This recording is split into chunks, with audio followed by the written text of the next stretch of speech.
Have you ever wondered why, when you're buying some software or another product online, you are offered 3 price points, with the middle price point being highlighted as the most popular? Well, I'm going to unpick that in today's episode of the Agency Accelerator Podcast, and I'm going to help you increase your prices and get your clients to pay what you're truly worth. So another action-packed episode of the Agency Accelerator Podcast, and let's get on with today's show. Accelerate your agency's profitable growth with tools, tips, and value-added interviews with your host, agency owner and coach, Rob DaCosta. One of the most common conversations I have with my clients, and perhaps one of their biggest frustrations, is getting their pricing right. They're frustrated they're not as profitable as they would like to be, and they're not constantly hitting their margin numbers. So they know they need to do something differently. Yet what goes with getting your pricing strategy right is also the fact that you need to have a bit of a mindset shift. So that's some of the stuff I want to unpack in today's episode. And I'm going to talk more about pricing in a future episode. But today I want to specifically talk about how to present your pricing in the early days of writing a proposal or talking with a new prospect. So let's first of all talk about the 3 typical ways agencies currently charge for their services. I'm going to outline all 3 of them, and I'm also going to talk about what is the fundamental problem with each of these 3 approaches. So you will probably be able to relate to these because you probably charge your clients in one of these 3 ways or in a combination of these 3 ways.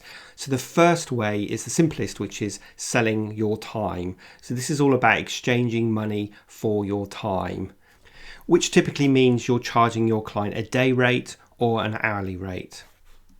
And this is perhaps the simplest to monitor, to measure, and to report back on, and is definitely the traditional way that many agencies charge. But there is a fundamental flaw with this, and that is that you're getting your client to focus on the wrong thing. You're getting them to focus on how you spent that hour of time rather than the outcome of the piece of work.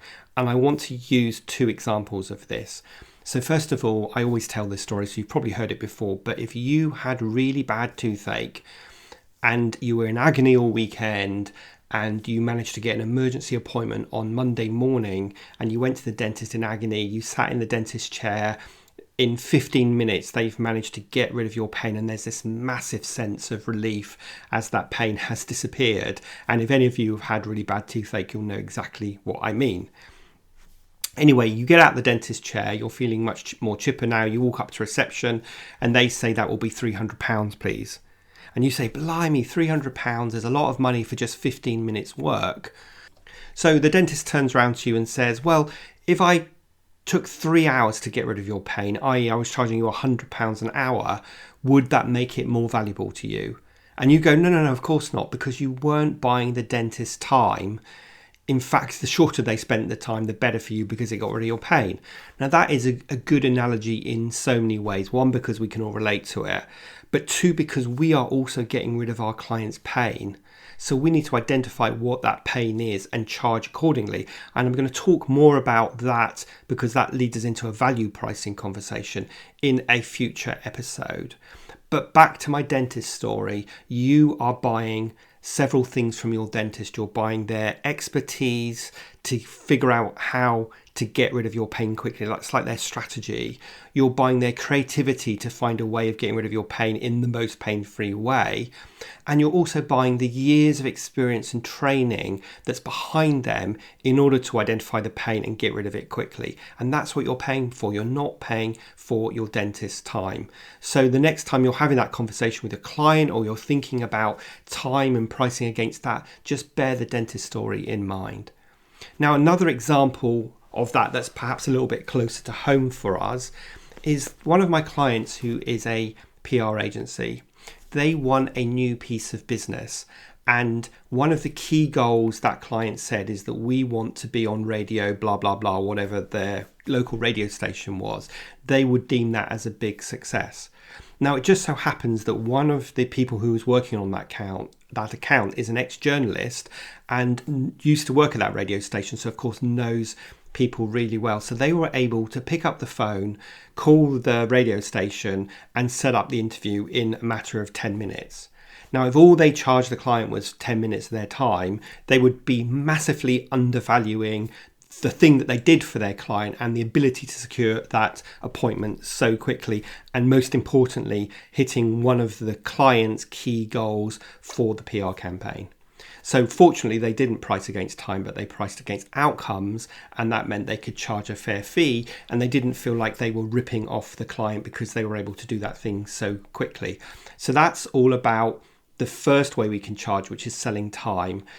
The second way many agencies charge is by having fixed project fees. So what they do is they estimate the cost of the project at the beginning based on the kind of scope of work and the brief they got from the client, and they work out the number of hours that they're going to spend on that project, and then they create a fixed fee for the project based on those hours. But of course, the problem with that is undoubtedly the brief and the scope of work will change. So those estimates that you gave your client early on become very out of date very quickly. And now you're in an awkward situation where you feel like you need to go back to the client, but you've already gone through that process and agreed a set fee. You don't want to look like job's worths and you want to do a great job for your client. So you end up over-servicing them and you end up cutting down your margins consequently. And there's another big issue about this kind of fixed project fee approach, and that is that it really limits your creativity because it discourages you from going back to the client with new ideas or being more creative or suggesting alternatives, because you've already priced out a scope of work based on an initial brief. And I'm sure all of you are shaking your heads here because I'm pretty sure that it's very rare that you get a brief, you create a scope of work and nothing changes in the 3, 6, 9, 12 months it takes you to deliver that project. So that's the second approach to pricing, which is all about fixed project fees based on time. And then the third approach I want to talk about today, which is the most common one with PR agencies and marketing agencies, is the retainer concept. And this is where you agree a set fee for each month and you agree a kind of scope of work that you will do within that fee.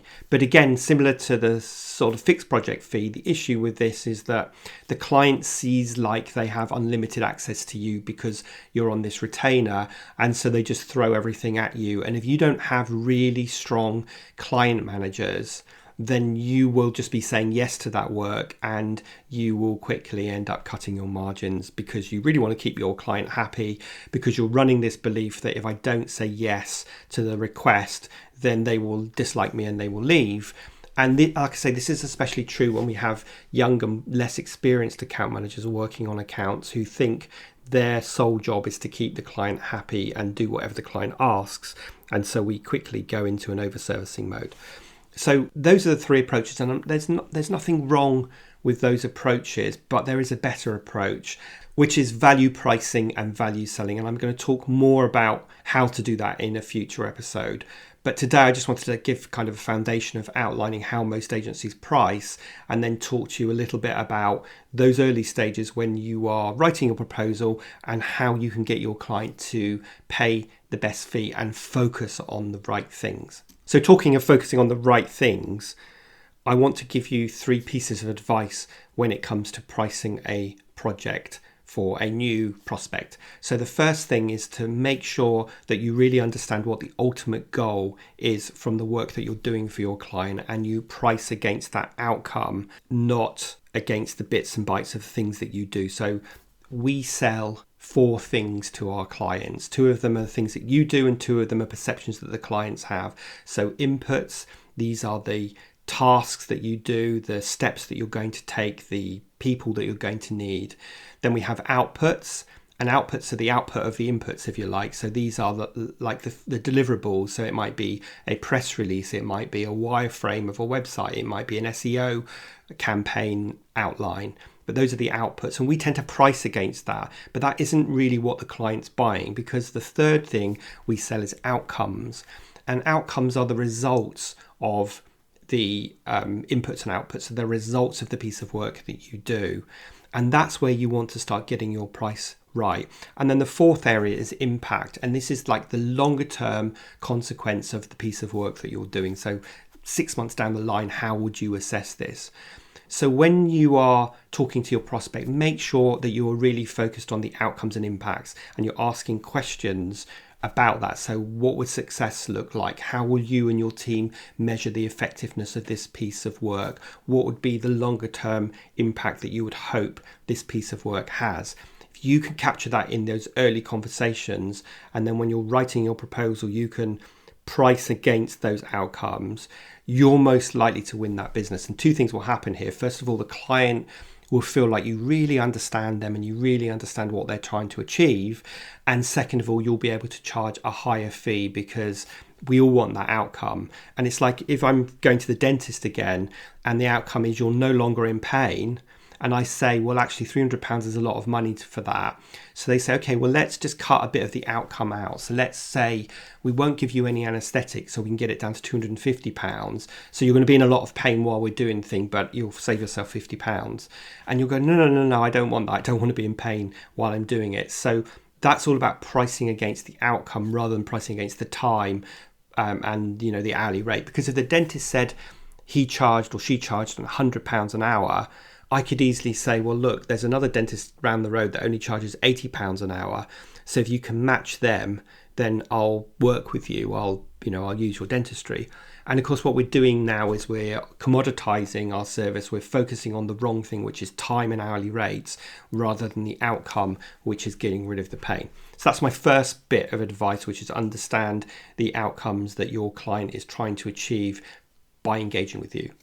Now, the second thing I wanted to talk about was using 3 price points in your proposal. And like I said earlier in the introduction, if you see software that you can buy online, you will always see them offering 3 price points. And they will always highlight the middle price point as saying our most popular one, because that's the one they want you to buy. And they are using the high price point as an anchor point and the low price point as a negative anchor point, in that you don't want to be the cheapest. And I'll give you a really good example of how this works from a psychological perspective. So I was listening to some training where they talked about the fact that they had a bunch of marketing agencies together and they split them into 2 groups. And they asked the first group, what do you think the typical hourly rate of a marketing agency is? And that group discussed it amongst themselves and they came back with a price of £85 an hour. Then he went to the second group and he asked the same question, but he started off by saying, this design company charges £150 an hour. What do you think the typical average hourly rate of an agency is? And they came back and they said £120 an hour. And the reason why they came back with that higher hourly rate is because the tutor had created an anchor point of £150 an hour to start with, and therefore that got them to pick a higher rate. And that's exactly what happens when you give 3 price points. Your high price point is setting that anchor point, and most likely your client will buy the mid price. Now, this isn't just some theory that I'm sharing with you. I've proven this time and time again. Members of the Self-Running Agency group and my Agency Selling System program have all been taught to put this 3 price point strategy in place. And time again, they come back to me and say that the client ended up picking a higher fee than they would have charged if they were just going in at 1 price point. So I challenge you to try this the next time you are putting a proposal together. Just include 3 price points, high, mid and low, with the mid one being the one that you really want them to take. And now the third piece of advice, again, is advice that I share with my Self-Running Agency group members. And that is, you don't want to have an awkward conversation at some point in the future where you kind of go back to your client with a begging bowl and say, please, sir, can I have some more? Because they're asking you to do something that's outside of the scope, but you feel a bit uncomfortable constantly saying to them, look, we need to have a higher fee and some more money to pay for this project. So one of the things I encourage my clients to do is to put a contingency pot in place with clients when you are setting out the pricing and the scope of a project. So let's keep this simple. For example's sake, if you have a £10,000 project you might ask a client to put a 15% contingency pot in place, so another £1,500 aside. And if they ask you to do something that's outside of the agreed scope of work, you will call upon that contingency pot. And of course, the flip side of that is if you don't do work outside of the scope, you won't call upon that pot of money. Now, first of all, they've already earmarked that money in their budget, so it's not difficult to have that conversation. And second of all, you've already sown the seed with them that if they want you to do work outside of the scope, you will call upon this pot of money. And that makes having that type of conversation so much easier because we've already set an anchor point early on. Now, if you're listening to this and you are thinking, Rob, this sounds great, but you don't really understand my clients or my unique situation, then I kind of want to call you out, because this comes back to the thing I said earlier on, that we have to have the right mindset around pricing, and having the right mindset is almost as big a battle as putting a pricing increase strategy or the right pricing strategy in place in the first place. So as I say, if you're listening to this thinking this won't work for me, well, the message I want to give you is yes, it will. You just have to get over yourself and you have to put a strategy in place to start implementing these 3 specific things I talked about today, my 3 pieces of advice, but also thinking about how to implement a pricing strategy that's focused on the outcomes rather than the inputs and outputs. Now, I'm going to be talking more about value selling in a couple of episodes' time, so make sure you check back on that. And I'm going to be digging into some more specifics around what value pricing and value selling is and how to weave that into your sales conversations when you are talking to your prospects. But we'll dig into that more next time. In the meantime, I've put together a short ebook called the 10-Step Selling System that digs into all that we've spoken about today in more detail, plus the concept of value pricing and value selling. And you can grab your copy of that in the show notes today connected to this episode. But other than that, I hope you found this really practical. I really hope you've made some notes that you can go and start implementing.